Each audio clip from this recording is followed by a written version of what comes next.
Hello दोस्तों, analogical horror stories YouTube channel में आप सबको स्वागत है। कैसे हो आप सब लोग? उम्मीद करती हूँ कि आप सब लोग अच्छे ही होंगे। मैं आज दो सच्ची कहानी लेके आई हूँ, तो चलिए आज की पहली कहानी शुरू करते हैं।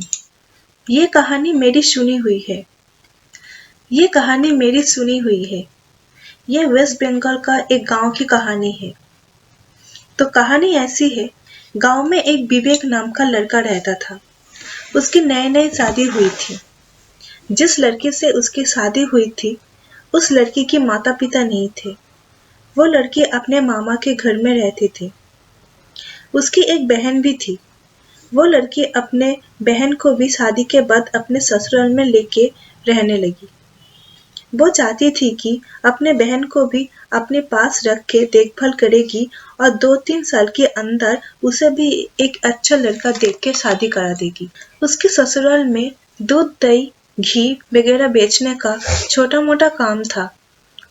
एक दिन हुआ यूं कि बहू की बहन घर के काम करते वक्त उसके पैर के नीचे आके घी का एक डब्बा टूट गया था। लेकिन गांव में इतना पैसा भी काफी भारी रकम होता है। उसने सोचा अभी घर के सारे आके उसे बहुत डांट लगाएंगे, और इसी बात से वो इतना डर गई कि चुपचाप अपने कमरे में गई और दरवाजा को अंदर से बंद कर दी और ऊपर पंखे पे फांसी का फंदा लगा के उसमें बस लटकने ही वाला था कि तभी आसपास के लोग ने उसे दरवाजा लगाते हुए देख लिया था। पूरा घर में हो हल्ला मच गई और दरवाजा को तोड़ के उसे किसी तरह बचा लिया गया। बाद में उसका दीदी ने उससे पूछा कि तुम क्यों ऐसा कर रहे थे।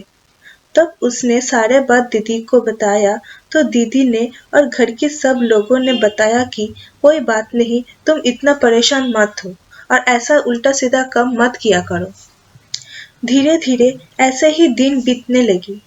उस लड़की की जान तो बच गई, लेकिन उस दिन की बाद उसके साथ अजीब अजीब चीज होने शुरू हो गया था।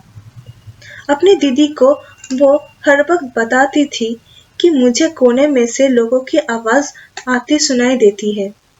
वो मुझे अपने पास बुलाती है, बोलती है तुम रुक क्यों गई, जल्दी से इस पार आ जाओ, हम तुम्हारे इंतजार कर रहे हैं।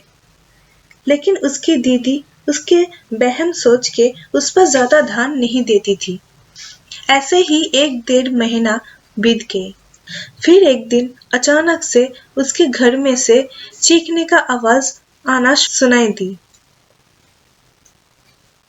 लोग भाग के वहां पहुंचा तो पता चला कि बहू की बहन ने अपने आप को कमरे में बंद कर लिया और वो अपने आप को फांसी लगाने जा रही है। इस बात को सुनते ही जल्दी से नजदीक के पुलिस स्टेशन में खबर दी, तो वहां से 2 कांस्टेबल उसके घर आए और सबने मिलके किसी तरह दरवाजा तोड़ के अंदर पहुंचा तो देखा लड़की ने फांसी दे चुकी थी और कुछ मिनटों पहले ही उसकी जान भी चली गई। बाद में एक पुजारी जी को बुलवाया गया उसके आत्मा की शांति के लिए। तो पुजारी जी ने पूजा किया और बताया कि एक बार फांसी देकर आत्महत्या करने की कोशिश की जाने पर उसी फांसी के फंदे ने उसे बुलाते थे और साथ ही और भी सारे आत्माओं को बुलाते थे।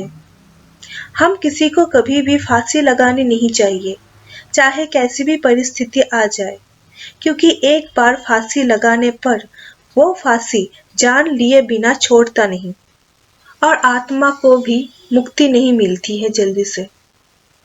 अब आज की दूसरी कहानी शुरू करती हूँ। ये कहानी राजू की है।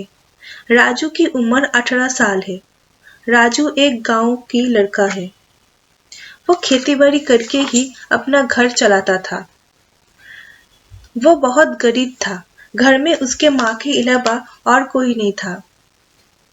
राजू को अमीर बनने के बहुत शौक था। वो हर टाइम अमीर बनने का शॉर्टकट तरीका सोचता रहता था। एक दिन वो एक बुजुर्ग से एक कहानी सुनी थी जिन की।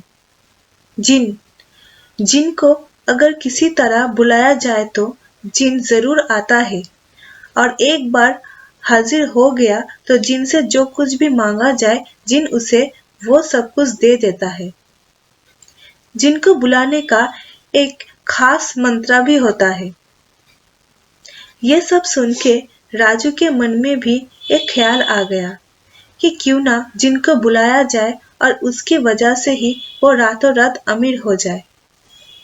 सब कुछ सोच के वो तैयार हो गया था, पर मंत्र कहाँ से मिले यही सोच में लग गया। धीरे धीरे दिन बीत गया पर उसे जिनकी कोई मंत्र नहीं मिला। फोन पे भी वो इस सब के पीछे ही पड़ा रहता था। पर एक दिन उसे फोन में ही जिनकी एक मंत्र मिल ही गया। मिलने की तुरंत ही उसे उसी रात जिनको बुलाने का सोच लिया। रात के 12 बजे से राजू अपने कमरे में बैठ के मंत्र पढ़ना शुरू कर दिया था।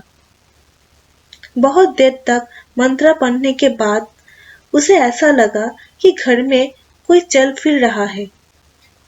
राजू ने सोच ही लिया कि शायद जिस जिन को वो बुलाने चाहता थे वो जिन आ गया है। वो मंत्र पढ़ना बंद करके आंखें खोला तो देखा एक काला साया उसके ठीक सामने ही खड़ा था। उसके आंखें चमक रहा था। उसे और ठीक से देखा तो पता चला वो एक लड़की की जैसा ही लग रहा है।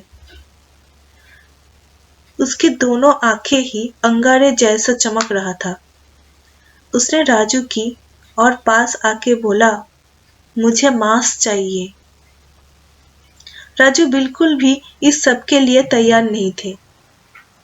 वो ये सब देख के बहुत ही डर गए और वो क्या बोले ये सोच ही रहा था कि तभी उस लड़की ने फिर से बोला, मुझे मांस चाहिए।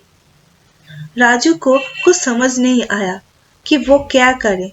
वो इस सब से भागना चाहता था तो उसने सोच ही लिया कि मैं जल्दी से बाहर चली जाऊं तो ये साया से मेरे पीछा छूट जाएगा और ये भी चली जाएगी।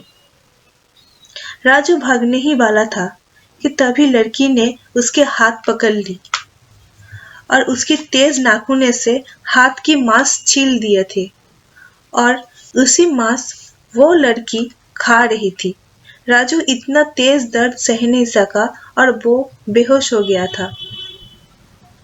सुबह जब उसने अपने कमरे की दरवाजा नहीं खोला तो गांव के कुछ लोग आके दरवाजा तोड़ के अंदर गया तो देखा राजू बेहोशी की हालत में पड़ा हुआ है और उसके हाथ से बहुत सारे खून बह गया था।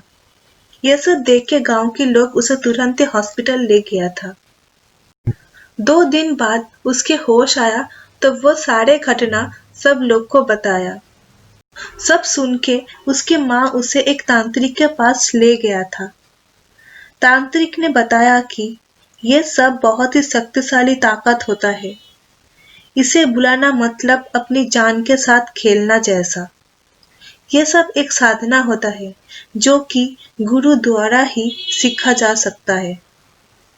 अकेले में ये सब को बुलाना मतलब मौत को दावत देना जैसा।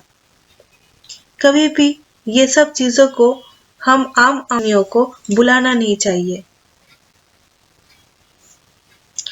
इस लड़के की किस्मत तो अच्छी थी कि ये लड़का बच तो गया।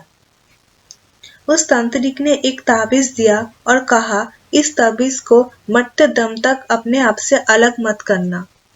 अगर इस ताबीज कहीं भी तुमसे किसी भी तरह से गिर गया तो वो आत्मा आके तुम्हें मार ही डालेगी।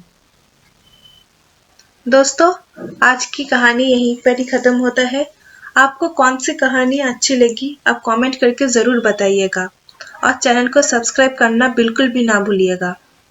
मिलते हैं नेक्स्ट वीडियो में।